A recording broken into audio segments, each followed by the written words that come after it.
দুর্ঘটনার শিকার হতে পারে। আস্তে আস্তে আস্তে বাবা, আস্তে আস্তে। ও, এই যে রাস্তার উপরে একটা ইট পড়ে আছে, তো এই ইটটাতে না জানে কার কি সমস্যা হয়, ক্ষতি হয়, কারো পায়ে আঘাত পাইতে পারে, কে হচ্ছে যে পড়ে যাইতে পারে। বিশেষ করে যে আমার মতো অনেক বাইকার আছে, ছোটো এই ঢিলটার উপরে পড়ার কারণে কিন্তু আমার মতো বাইকারগুলো কিন্তু যে কোনো সময় দুর্ঘটনার শিকার হতে পারে। আস্তে আস্তে আস্তে বাবা, আস্তে আস্তে। তো আমরা চলার পথে কিন্তু রাস্তায় অনেক ধরনের বিপজ্জনক জিনিস দেখে থাকি, যেমন কোনো ছোটোখাটো বস্তু, ক্ষতিকর বস্তু, যেগুলো মানুষের বিপদ হইতে পারে, মানুষ সমস্যার মধ্যে পড়তে পারে, কষ্টদায়ক বিষয় আর কি। মানুষ যে কোনো পথচারী কষ্ট পেতে পারে।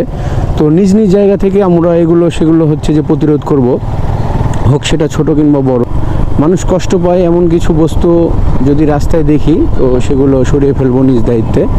চলার পথে এটাই আমাদের হতে পারে যে ভালো একটা কাজ, এটা একটা আল্লাহ তাআলার কাছে পছন্দনীয় বিষয় হতে পারে।